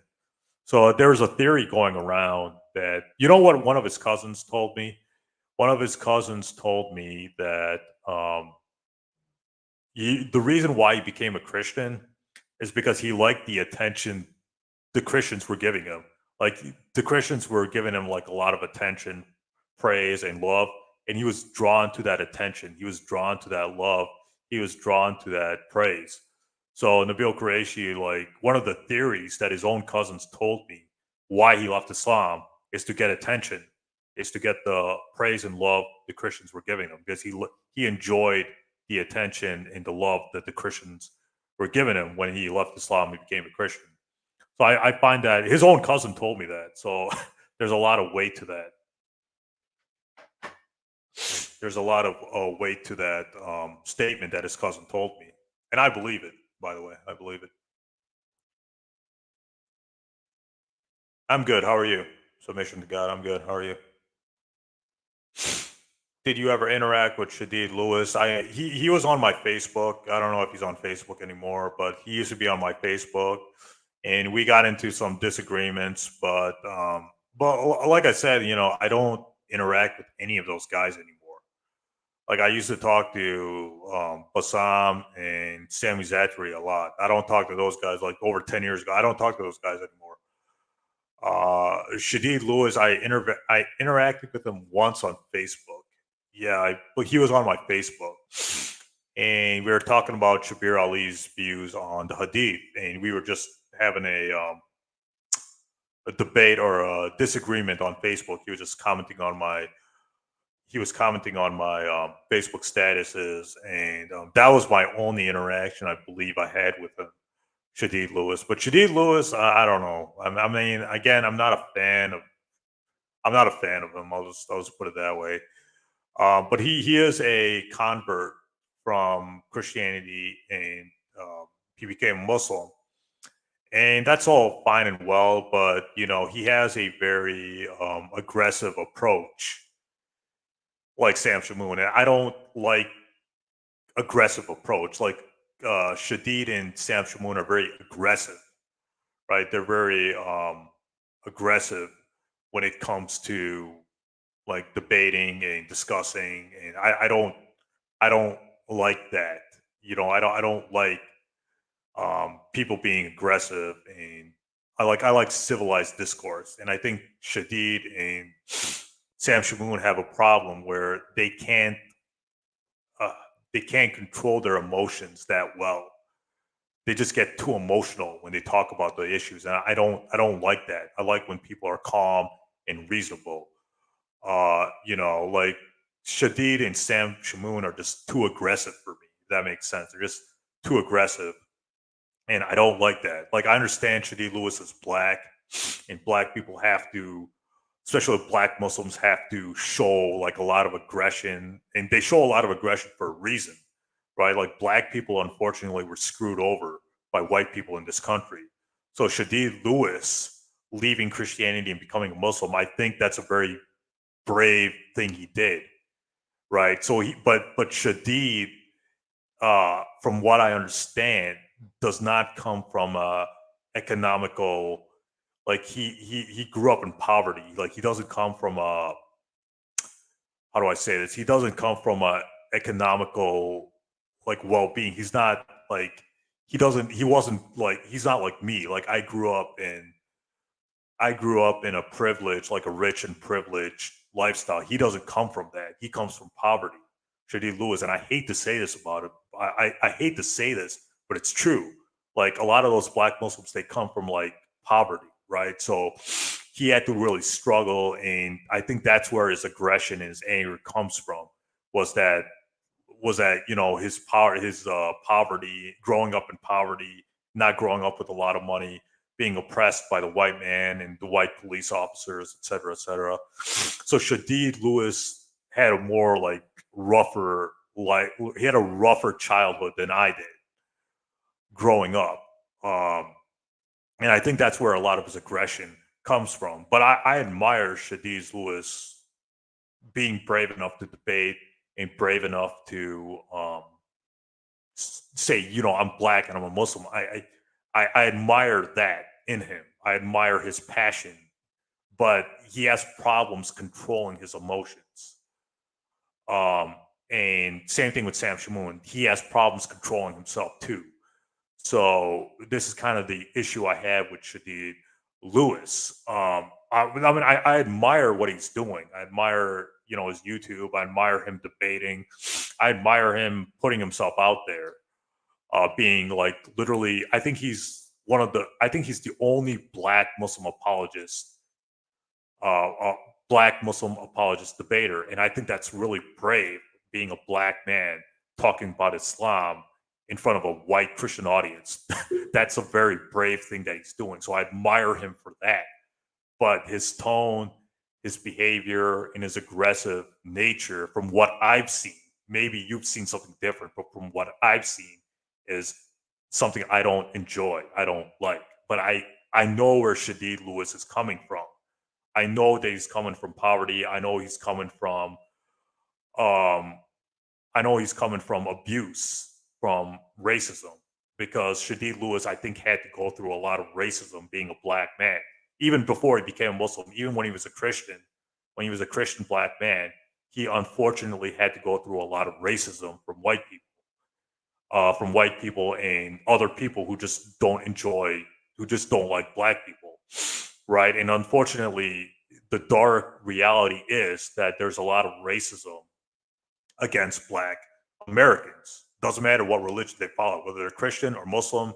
If you're black, you know, other people, they're going to try to bring you down. And black people, they don't come from money.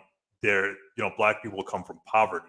And I hate to say that, but it's true, right? Like a lot of these people, a lot of these like black Americans, they don't come from, they have a lot of financial difficulties. And that's the issue with Shadid Lewis. And, I'm not trying to bring him down. I'm not trying to backbite him. I'm not trying to put him down. I'm just saying the sad reality of a lot of those black people is that, like, a lot of these black Christians and a lot of these black Muslims, they have to go through racism and they have to go through poverty, and that makes them really aggressive and really angry.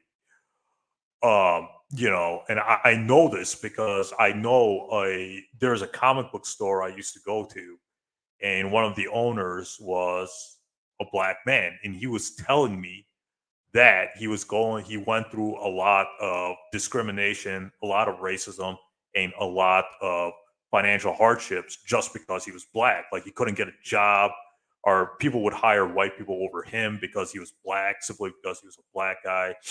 And he was telling me he has family who was Muslim, and because his family converted to Islam and they're Christians, they don't talk to each other because, one family's Muslim and one family's Christian, and that doesn't go along, right? Like you can't like you can't they couldn't agree, or they couldn't get along because of their religious differences.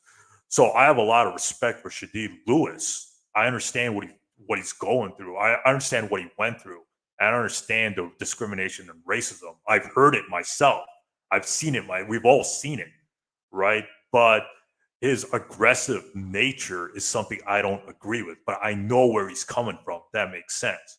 And I'm not trying to bring him down. I'm not trying to put him down. This is what I observe in him. I mean, I admire what he's trying to do. I admire him trying to do dawah, and I admire him going up against, these white Christians. It's not an easy thing doing that. Believe me, I know it's not easy doing that. So I admire him for his courage, but I don't admire him for his aggressive nature, if that makes sense. But I know where he's coming from, and I understand why he behaves the way he behaves. I get it, but he just needs to tone it down. That's my, and he has a lot of potential, right? Like Shamoon is a hopeless case, but I think Shadid can possibly be like a Malcolm X figure for Islam, but he just needs to have a little bit more knowledge, and he needs to work on his tone a little bit. And I think he would be a really good black speaker when it comes to Islamic apologetics. And hey, we need more, black Muslim apologists out there. We need that. So more power to Shadid. I mean, I have a lot of respect for him. I admire him a lot, but I just don't agree with some of his tactics. I don't agree with some of his with his tone, etc. If that makes sense. Again, I'm not putting Shadid Lewis down. This is just from my interactions and from my understanding and from my interactions with him when I interacted with him on Facebook and just looking at his debates and his videos. I can see that. So again, I'm not putting him down. I think he's a admirable apologist, and he definitely has potential. It just I don't agree with everything he says, and I don't agree with everything he does, if that makes sense.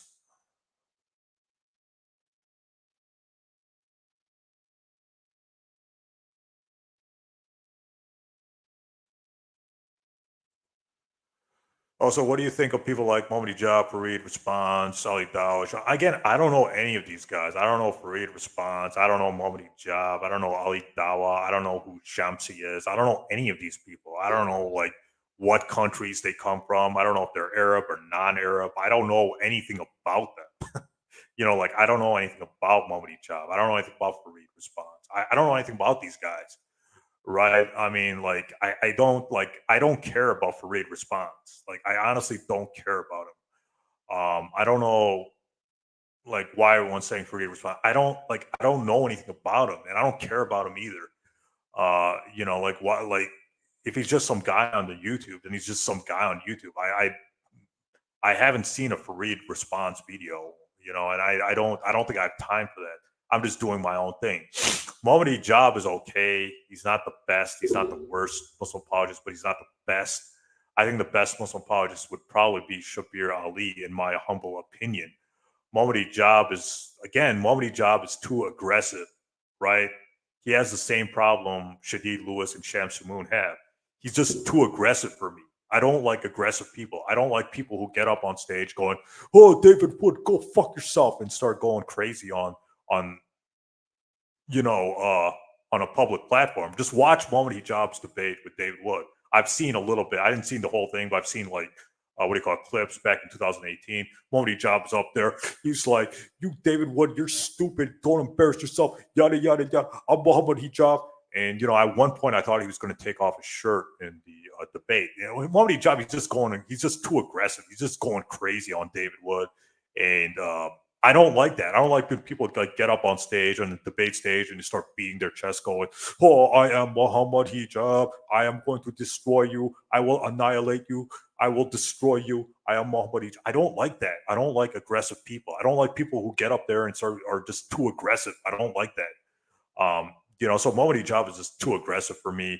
I don't really care about Fareed Response. Ali Dawa. I don't know Ali Dawa. I don't know him personally. Everybody makes fun of Ali Dawa. Like I remember David Wood had this what do you call it? He had this like little like music video of Ali Dawa saying, "We are proud of that. We're proud of that." About when Ali Dawa was talking about how Islam promotes killing apostates. So like Ali Dawa was made fun of um, in the Christian, at least the Christian apologetic world. I don't know who Shamsi is. Again, I don't know any of these people, but I'll tell you one thing. Mohamed Hijab is too aggressive for me, and I don't like that. So I don't have a high opinion of Mohamed Hijab when it comes to that stuff.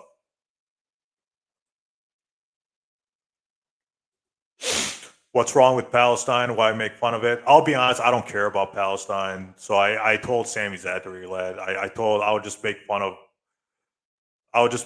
like Palestine, saying, I would just make fun of him. I would be like, I bought Starbucks because they support Israel, even though I don't really care about Palestine or Israel. I would just make fun of him, and he took it way too personally. So he blocked me on Facebook because I kept making jokes about Israel, and I kept making jokes about Palestine, and I would say things like, I'm buying Starbucks because they support Israel, and I would just make fun of like Palestine. I'd be like, "Oh, Palestinians, they have no home. They're like homeless," and he didn't like that. So we would just I would just make fun of Palestine. He didn't like that, so that's why we didn't get along. But I kind of regret saying that thing. But to be honest, I don't really care about Palestine. I live in America. I mean, America is very different. What's going on here is very different from what's going on there, and I got to focus on where I am. I'm in America, right? Palestine is not in my control. It's not in my hands. It's in God's hands. Let God do what He wants to do with the Palestinian people. I don't care about Palestine. Let God take care of that. Like I'm not, I'm not pro Palestine. I'm not pro Israel. I'm not anti Palestine. I'm not anti Israel. I just don't care about Palestine and Israel. Like if they want to like go after each other, let them go after each other. Let me live my life in America. You know, like I don't care about Palestine. I'll be honest with you.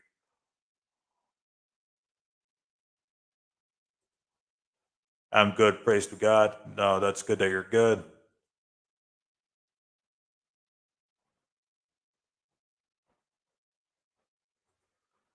Last question from me: who is the best Muslim apologist in the world? In my opinion, Shabir Ali. Yeah, in my opinion, Shabir Ali is the best Muslim apologist in the world.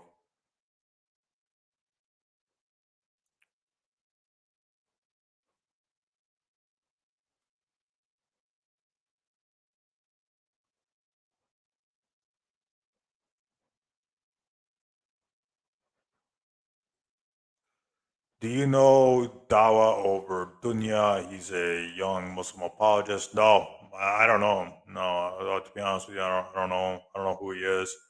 If he's a young Muslim apologist, then let him be a young Muslim apologist. That's fine. Well, that's good that he has 140,000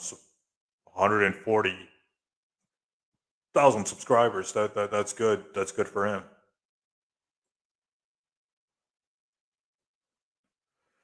All right. Anybody else have anything else to say here? We're almost 2 hours now.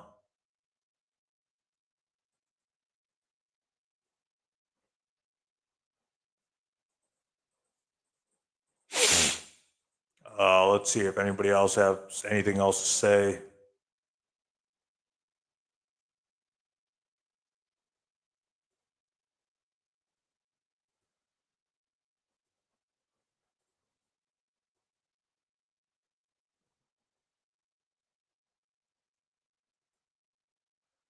Why not try to get Mohamed Hijab on your channel? He's very academic and educated. Yeah, sure. He could come on my channel. He could come on my channel, beat his monkey chest, and take off his shirt. I don't care. Like you go to those people. You tell Mohamed Hijab come on my channel. You tell Ali Dawa come to my channel. You tell Mufti Abu Layth to come on my channel. Go to these guys. Tell them to come on my channel, and we'll do an interview. Fine with me. We'll find. I'll find the time. We can find a mutual time and we can do a Skype call or an interview. That's fine. I mean, I don't have any problems with Muslim apologists coming on my channel and discussing the issues. I don't care. Shadid Lewis, Mohamed Hijab, they're welcome on my channel. I mean, you go to those people. You go to Mohamed Hijab. You say there's a person named Answering Christians One who's also a Muslim debater, who's also a Muslim apologist. He's inviting you to do an interview. You know, we'll set it up. We'll set up a Skype call, or we'll set up a what do you call it, like Google Chat, what do you call it, Google Video or Skype call. We'll do it. Well, I have no problems getting Mohamed Hijab on my channel. I have no problems getting Ali Dawa on my channel. I have no problems getting Mufti Abu Layth on my channel. I have no problems with those guys. You go to those guys. You tell them there's a YouTuber named Answering Christians One at Desham Kulam. He's inviting you to do an interview on his channel, and we'll set it up. We'll set up a mutual time. We'll set up a mutual platform, whether it's Skype or Google or anything like that, and we'll go from there. You go to those guys, right? If I go to those guys, they're probably not going to listen to me. But if you go to those guys, say there's a Muslim brother named Disham Gulam, runs Answer Christians One. He's also debated David Wood. He's also a debater. You go to those guys. You tell them to come on my channel, and we'll do an interview. You know, that like the ball's in their court. I'm open, but the ball's in their court, right? So if Mohamed Hijab, he's welcome to come on here. Uh, Mufti Abu Layth, well, he's welcome to come on here. Zakir Naik, he's welcome to come on here. You know, these guys are welcome to come on my channel. I don't give a shit. You go to those guys and you tell them to come here, and then we'll go from there. You know. He's very academic and educated.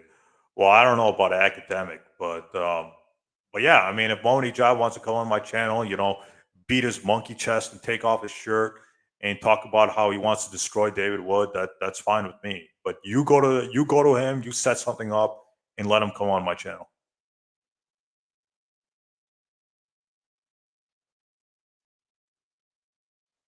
All right. We are almost at 2 hours. Let's see if anybody has any last So, anybody has any last minute questions or comments or anything like that? Did you ever take religion or philosophy classes when you were in university? Yeah, I took some religious classes. I took some philosophy classes. I didn't practice. I didn't enjoy them a lot. Honestly, I didn't enjoy taking comparative religion or religion 101 or philosophy. I didn't enjoy those classes. I learned more from Bart Ehrman than I did learning in those classes. Those classes were very boring and very uninteresting, in my opinion. But yeah, I mean, I took those classes. I didn't really enjoy them. I mean, I learned more from Dr. Richard Carrier and Bart Ehrman than I did learning from those classes. So I don't really care. I mean, I remember taking them, but I didn't. I remember not like enjoying them. I remember not really caring about those classes. Who was the worst Christian apologist? Oh, that's easy. Sam Shamoon. Sam Shamoon is the worst Christian apologist. The second worst is probably, I want to say, David Wood. David Wood is the second worst. The third worst is James White. The fourth worst is probably Jay Smith. So all four of these guys are pretty bad because they're I don't know, the worst Christian apologist, in my humble opinion, is Sam Shamoon. He is just so bad when it comes to Islamic history and interpreting Quranic verses and doing exegesis on Quranic verses. He's just really bad at that. So the worst Christian apologist is probably, in my opinion, is probably Sam Shamoon. Now, other people might disagree with that, but in my opinion, Sam Shamoon is the worst. Uh, then David Wood, James White, Jay Smith, Robert Morey. He's also really bad. So yeah, but the most disgraced Christian apologist is probably Sam Shamoon. Like nobody wants to debate Sam Shamoon. Zakir Naik doesn't want to debate him. Shabir Ali doesn't want to debate him. No Muslim apologist wants to debate Sam Shamoon. It's like a real, like Shabir Ali even said he'll never debate Sam Shamoon again. So like the worst is probably Sam Shamoon, in my humble opinion. Now, if there's somebody else you think is worse, let me know. But I believe like all Muslim apologists will agree that Sam Shamoon is the worst Christian apologist. He's just the worst when it comes to biblical text, when it comes to interpreting New Testament verses, when it comes to the Quran, when it comes to Islamic sources. He just doesn't know what he's talking about. So he's probably the worst Christian apologist when it comes to not only Christianity, but when it comes to Islam too. All right. Anybody else has anything to say? Let me know. Anybody else have any questions? Uh, I think David Wood is the worst. Yeah, yeah. That's why I say he's number two. Yeah, I mean, I kind of, I see, kind of understand why you would say that, but I think Sam Shamoon is the worst. I think David Wood is like number two. He's the immediate number two, but Shamoon and David Wood are they're probably equally tied. But I think the worst, the absolute worst, is probably Sam Shamoon, in my opinion.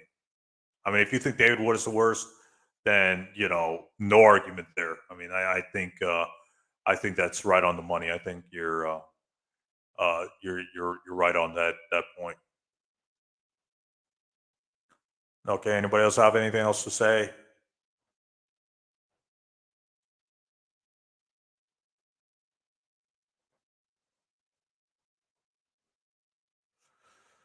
All right. Does anybody else have to say? Let's see here.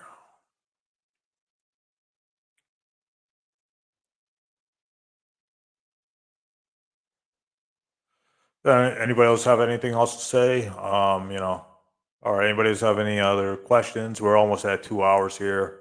Really good live stream. Well, let's see if anybody else has anything else to say, and we will go from there.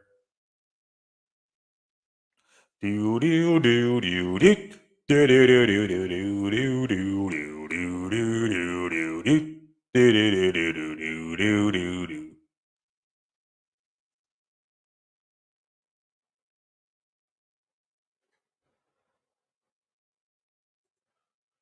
Do more live streams. Yep, definitely planning on that.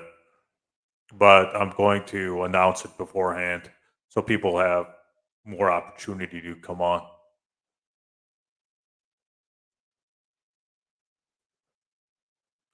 All right. Does anybody else have anything else to say? Any other questions, etc.? We're almost at 2 hours here, so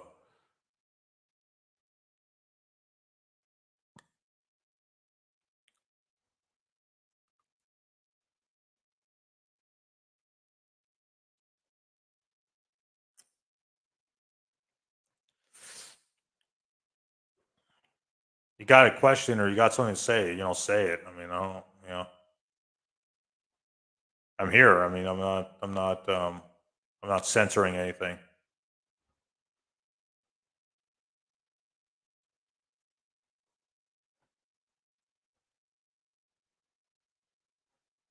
So nobody else has anything else to say. All right, we're almost at 2 hours now, so. Uh,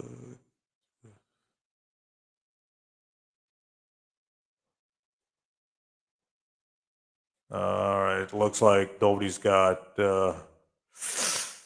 Looks like nobody's really saying anything, and nobody's really saying anything here.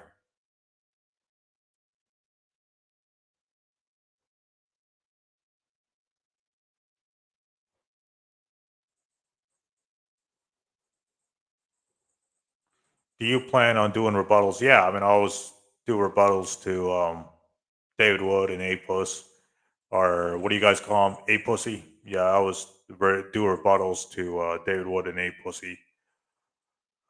Uh yeah, I mean this whole channel, like 90% of this channel is like rebuttals to David Wood and A Pussy and other Christian apologists. But David Wood is probably the main person I make videos refuting.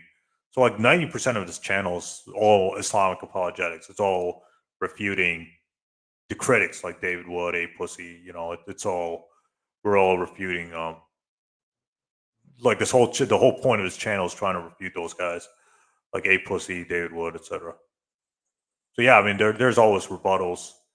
I mean I'm always doing rebuttals to guys to A Pussy and David Wood.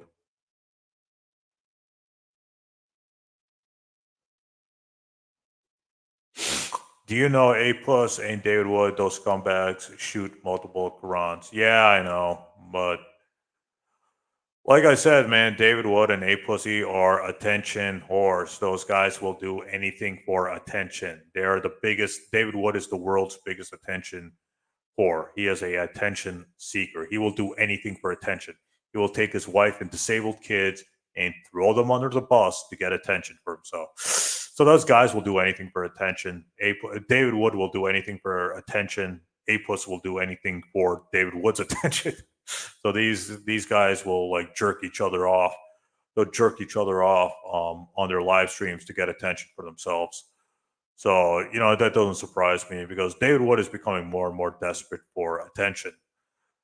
So that's kind of like we all know David Wood's attention whore. We all know that he's after attention from either Muslim apologists or other like other people. Like David Wood's a attention whore. He will do anything for attention.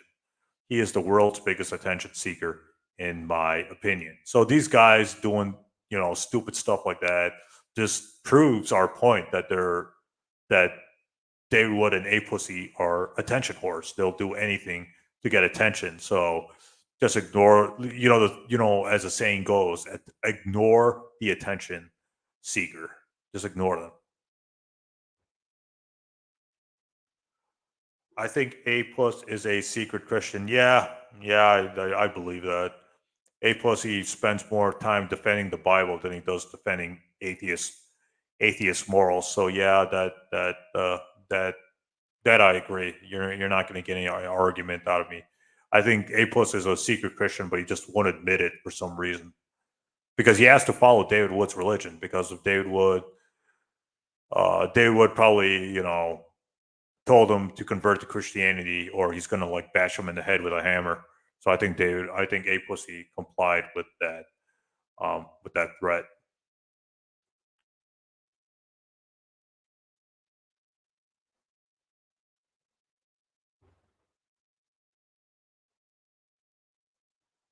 Okay, I think we should wind down. I think we should wrap up now because we're going on for 2 hours now.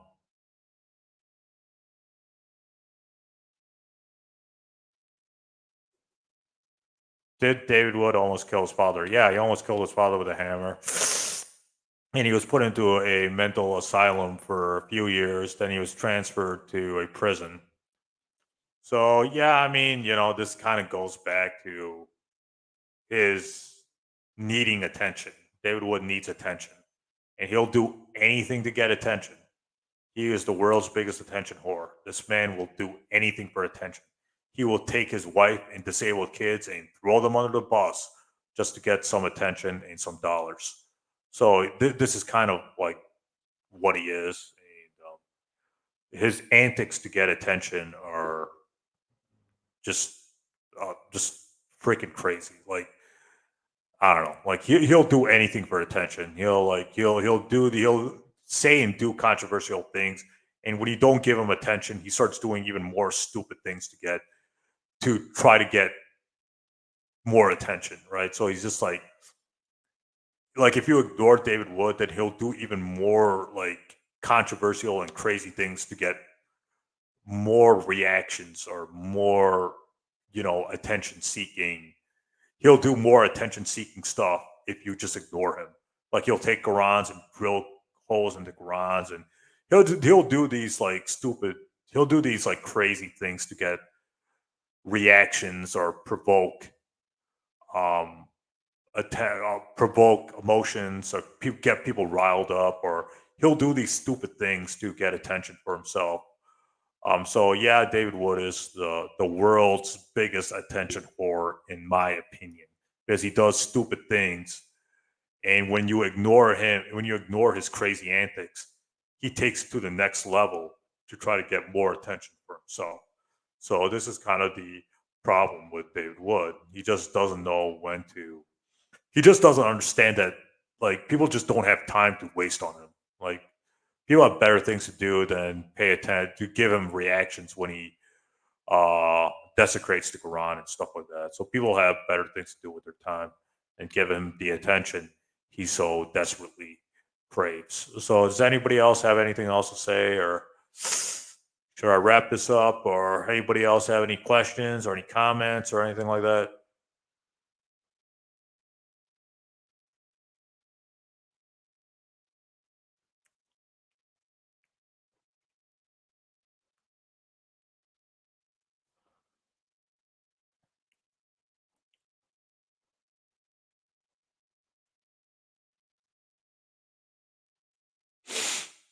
Seems like okay, nobody's really saying anything.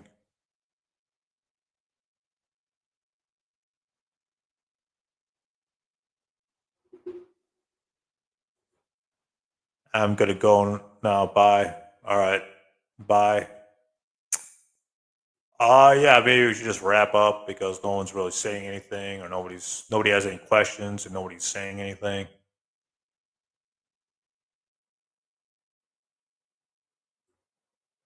Yeah, it looks like nobody's really posting any comments or anything like that.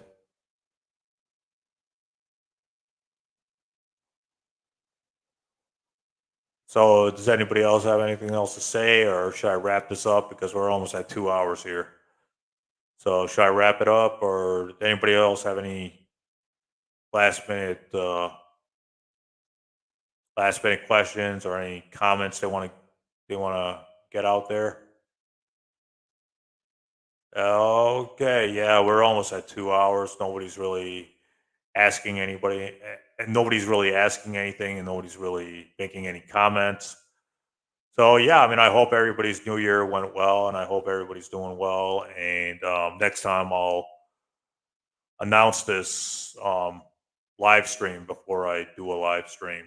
So hope all you guys are. Hope your New Year's is doing was good, and thanks for joining. Thanks for the questions. Thanks for the comments. And yeah, I will see you guys next time. We're almost at 2 hours, and I got work tomorrow. So, and I want to play some PS5 before I go to sleep. So, have a nice night, and thanks for watching.